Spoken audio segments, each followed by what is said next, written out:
Alors aujourd'hui, nous lisons dans l'Évangile de Luc au chapitre 8, les versets 4 à 15. Une grande foule s'étant assemblée et des gens étant venus de diverses villes auprès de lui, Jésus dit cette parabole.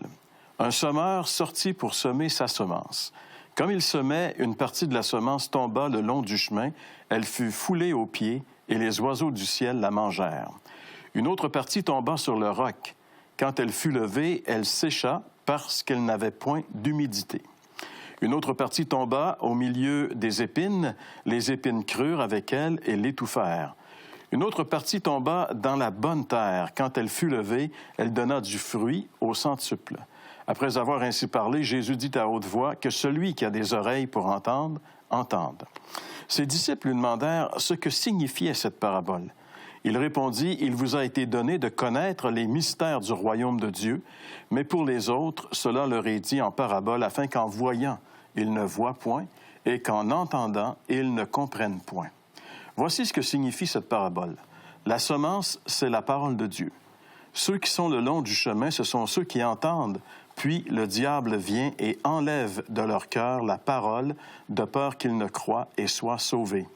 Ceux qui sont sur le roc, ce sont ceux qui, lorsqu'ils entendent la parole, la reçoivent avec joie, mais ils n'ont point de racines. Ils croient pour un temps et ils succombent au moment de la tentation. Ce qui est tombé parmi les épines, ce sont ceux qui, ayant entendu la parole, s'en vont et la laissent étouffer par les soucis et les richesses et les plaisirs de la vie, et ils ne portent point de fruits qui viennent à maturité. Ce qui est tombé dans la bonne terre, ce sont ceux qui, ayant entendu la parole avec un cœur honnête et bon, la retiennent et portent du fruit avec persévérance. Voilà ce que le Seigneur Jésus a enseigné ici à partir d'un exemple courant, d'un exemple simple à comprendre, la semence. En fait, moi, là, la simplicité des exemples de Jésus, ils sont presque renversantes. Puis, tout le monde comprend que la semence, dans le texte ici, elle est toujours bonne, mais elle tombe dans des terrains qui ne sont pas nécessairement aussi bons les uns que les autres. En fait, il n'y en a qu'un sur les 4 qui donne du fruit. Ça, c'est la base de son exemple. Maintenant, ce qu'elle signifie, ce qu'elle veut dire, ce qu'elle dit, c'est une chose. Ce qu'elle veut dire, c'est une autre chose. Et dans cette parabole, comme quelques-unes ailleurs dans la Bible, on voit Jésus qui explique la parabole. Alors ça, on n'est pas, j'allais dire, on n'est pas dans le champ. On est dans le champ ici, mais on n'est pas dans le champ par rapport à comprendre ce qu'elle veut dire parce que le Seigneur lui-même l'explique. Alors, on peut s'amuser là, dans les 4 différents terrains là, que le Seigneur dit que c'est le cœur humain, le cœur qui reçoit ou reçoit pas, ou reçoit d'une façon plus ou moins différente, là, la Bible, la semence de la parole de Dieu. On a l'explication que Jésus donne parce que les disciples lui ont demandé. Ben oui. Ils n'avaient pas compris, eux non plus. Que signifie? Pourtant, c'est simple, on dit c'est simple, mais ça prend une clé pour comprendre. Exactement. Si la parabole n'est pas ouverte, on ne comprend rien, on est comme les autres. C'est ça. On a des indices quand même pour essayer de comprendre le contexte, parce qu'il faut revenir dans le temps. Quand Jésus raconte cette parabole, d'abord, il la raconte à la foule qui était là. Il va donner à haute voix l'explication, dans le sens de l'histoire. Pour dire après avoir ainsi parlé, Jésus dit à haute voix que celui qui a des oreilles pour entendre, entende. Toujours une drôle de phrase, ça, cette affaire-là. Il me semble qu'on a toutes des oreilles pour entendre. Mais on oublie. Non. Parce que Non, c'est ça. Non. On ne veut pas entendre. Il faut pas oublier que Jésus parle dans une dispensation particulière. On est dans le temps de la loi. On est dans le temps, finalement, où est-ce que les gens ont été éduqués pendant plus de 1000 ans sous la loi, quasiment 1500 ans. Donc, à partir de la loi de Moïse.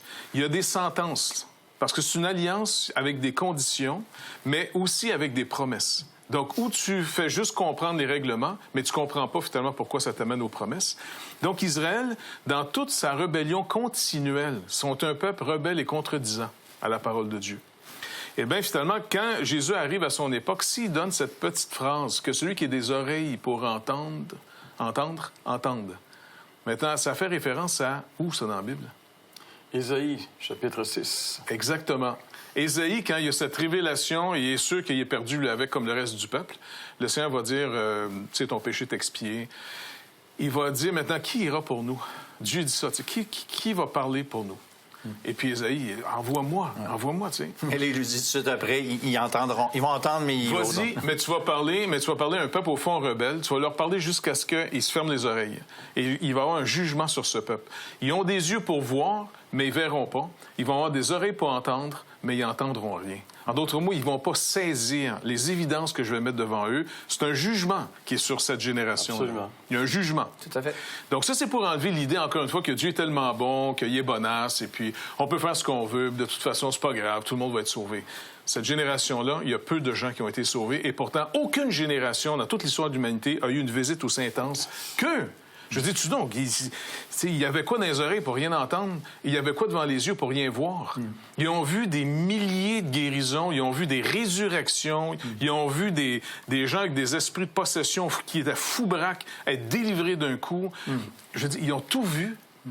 Et puis, ça n'a rien donné au bout. Sinon, à la chambre haute, quand Jésus est parti, il y en avait 120. On a ici une autre prophétie d'Ésaïe, une autre prophétie de l'Ancien Testament qui se réalise à l'époque de Jésus. Ouais. Parce qu'en réalité, c'était 7 siècles plus tard que la prophétie d'Ésaïe s'est réalisée. Jean, en fait, conclut l'essentiel de son évangile, au chapitre 12, en disant malgré tant de miracles que Jésus avait fait, personne n'a cru parce que c'est ici qu'elle s'accomplit la prophétie d'Ésaïe. Tu sais, ils entendront, ils ne comprendront pas, ils verront, puis, etc. Exactement. Fait que déjà, ça, c'est une clé ici pour se mettre dans le contexte. Il parle d'une foule qui donne l'impression d'y croire, qui donne l'impression... C'est pour ça que souvent, moi, je me suis toujours demandé qu'est-ce qui est arrivé... En tout cas, je peux juste parler pour chez nous au Québec, là. Qu'est-ce qui est arrivé au Québec qui, a finalement peut-être 20-30 ans, les églises étaient pleines. Et là, une vingtaine, trentaine d'années plus tard, on vend les églises pour faire des condos et des restaurants. Qu'est-ce qui est arrivé à une population qui avait... Moi, j'étais petit, j'allais à l'église, mes parents allaient à l'église, tout le monde allait à l'église. Puis moi, je pensais que c'était normal, tu sais. Mais qu'est-ce qui était arrivé entre-temps? Ça a pris juste 2-3 chanteurs, une couple de propagande, et puis des bonnes erreurs, finalement, qui étaient dévoilées pour que ça devienne une très bonne excuse pour dire « on n'en veut plus ». Donc, quand je regarde cette génération, puis je regarde ma génération présente, ça nous ressemble énormément. Donc, dans lequel des sols on se retrouverait en tant que population, je parle du manière générale. C'est ça, mais il faut y aller justement parce que l'Évangile, on s'entend, s'adresse pas juste au grand peuple, mais elle s'adresse à des individus. Ouais. Et ces individus-là, mettons, le premier terrain, pour moi, ce sont des gens où il semble que le Saint-Esprit n'a pas labouré, où c'est des personnes qui sont pas troublées par leurs péchés, ils ne sont pas troublés face à la mort, face à l'éternité. Ça, c'est un peu ce qui correspond, pour moi, au premier terrain, où qui est cette semence, littéralement, ça dit, le diable vient et enlève la semence. Autrement dit, on reçoit l'Évangile, on l'entend, mais on ne la reçoit pas ça, dans le sens que... Ça, c'est la première catégorie. La deuxième... C'est comme des gens, moi, je marche ma vie, puis je m'occupe pas. Indifférence. Indifférence. Ah, ça, c'est un bon mot, Jean-Pierre. Indifférence. Le deuxième mot... J'en ai... je juste... Il nous a donné des beaux mots tout à l'heure. Le deuxième, c'est inconsistance. C'est ça. Pourquoi? Pourquoi? Lis le verset, tu vas voir. C'est que la semence, donc tomber dans les endroits, moi je l'ai appelé un auditeur superficiel. Et lui, il est comme quelqu'un qui dit tout le temps oui à tout, tu sais, c'est nouveau, ah ouais, c'est bon, ah, moi ça m'intéresse. Et puis après ça, il réalise qu'il y a une incidence, il y a des incidents. C'est quelqu'un qui manque de consistance. C'est ça. Non, mais c'est vrai. Mais c'est quelqu'un qui s'excite sur le champ d'une bonne nouvelle. Hey, wow, c'est ça cette affaire-là. Hey. C'est ça. Mais dès qu'il y a une épreuve ou que c'est gênant, on n'est pas quoi, OK, bye-bye. C'est ça. Puis ton troisième mot, c'est quoi? Inconstance. Inconstance. Ça, c'est des gens qui manquent pas de sincérité, mais ils manquent de profondeur. Parce que ces gens-là, il y a des éléments qui arrivent autour d'eux. Même Luc va dire les plaisirs du monde. Combien souvent j'ai vu des gens intéressés par la parole de Dieu, vraiment intéressés. Je me suis dit, j'ai hâte d'aller les revoir. Et quand j'y retournais, les mauvaises herbes avaient pogné et ça avait étouffé qu'est-ce qui avait été semé là. Parce qu'il y a trop de bonnes choses qui leur arrivent dans leur vie. Ça va bien. Ces gars, il dit ici, c'est par rapport au plaisir de la vie. Ils ont des plaisirs, ça va bien dans leur vie. Ils ont de l'argent. Tu sais, dans le sens, ça va bien. Écoute, je suis désolé, j'ai pas le temps. Ma business me demande tellement de temps, j'ai pas le temps. Mais oublie, à ma retraite, je suis là. Moi, combien de fois j'ai entendu ça, cette affaire-là? À ma retraite, j'arrive. Ben oui, c'est ça. Tu vas prêcher dans les foyers de personnes âgées, puis il dit « après ma mort ». Alors, ces gens-là ne persévèrent pas. Hein? C'est ça. Il y a les obstacles arrivent, puis finalement... Parce que ça va trop bien, j'ai pas... C'est comme les gens décident en disant « les richesses m'amènent beaucoup plus en ce moment que ton message de Jésus ». En d'autres mots, j'ai pas besoin de ta béquille. Si je me blesse, peut-être j'irai voir ça. Mais pour l'instant, ça va tellement bien. Mais je suis pas contre. Chacun sa liberté. Mais pour l'instant, écoute, ça va bien dans ma vie. Je suis pas bien ça, j'ai réussi, tu sais. C'est ça. Puis il reste le 4e terrain. Insistance, François. Insistance. Explique-moi ça. Bien, eux autres, ils persévèrent. Beau temps, mauvais temps, ils continuent. Parce qu'ils ont trouvé la perle dans le champ. Ils savent qui est Jésus. Ils savent que ça vaut la peine de tout vendre ce qu'on possède pour acheter le champ, pour être sûr. Écoute, tu sais, toi, Jean-Pierre, tu vas dans d'autres églises évangéliques d'où tu es, OK? Puis moi, j'ai un grand plaisir quand je vais dans d'autres églises évangéliques, puis je vois, je vais le dire comme ça, des faces qui sont là depuis des années. Tu sais, je me dis, ça, eux autres, là, c'est des gens qui correspondaient au 4e terrain. Mais l'espérance, récemment, j'ai parlé de cet enseignement-là, mais quelque chose d'important qu'il faut réaliser, qui n'est pas clairement exprimé dans le texte, mais moi, là, j'ai eu cette expérience d'être un 2 ou 3e terrain. J'ai reculé quand j'ai entendu l'Évangile et finalement, je me suis converti une couple de mois plus tard. Alors, je pourrais dire la chose suivante, c'est que j'ai changé de terrain. C'est-à-dire que mon cœur, qui était dur ou qui s'est laissé prendre par d'autres choses, bien, le Seigneur a changé mon cœur, a labouré mon cœur au point que la semence de la parole de Dieu a eu un effet. Et 46 ans plus tard, je suis encore là, mais je l'attribue à la grâce de Dieu, je l'attribue à la puissance de son esprit, je l'attribue à la parole de Dieu qui a fait partie intégrante de ma vie pour avoir une vie qui tienne la route, mais surtout une vie qui est caractérisée par l'espérance éternelle. Et ça, c'est merveilleux, mais je peux pas dire, moi, j'ai eu un bon terrain. Je peux même pas dire ça. En terminant, Jeff, j'aimerais que tu reviennes un peu sur le Québec. Oui. Quel terrain est-il? Tu parlais de l'évolution Moi, je pense que le terrain du Québec se retrouve comme les gens en ont pas le temps, en disant « Ah, pas contre, pas pour ». Tu sais, c'est l'indifférence. Tu peux faire ça chez vous, comme quelqu'un dit, tu sais.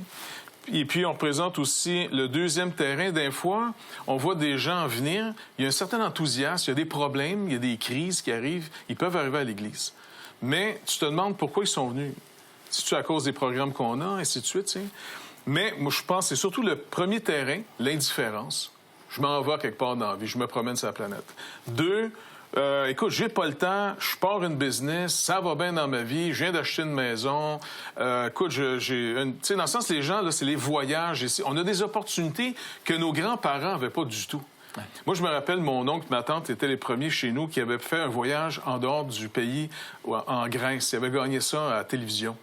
Et puis, on en a parlé pendant des années à tous les Noël. Puis, mon oncle, raconte-nous quand tu étais à Paris, puis après ça, à Athènes, en Grèce. Et puis, c'était la grosse affaire. Aujourd'hui, c'est rendu... On est étudiants, on a déjà fait notre voyage en Grèce. Non, mais dans le sens que on oublie qu'on sort d'une période où est-ce que les gens n'étaient pas si prospères.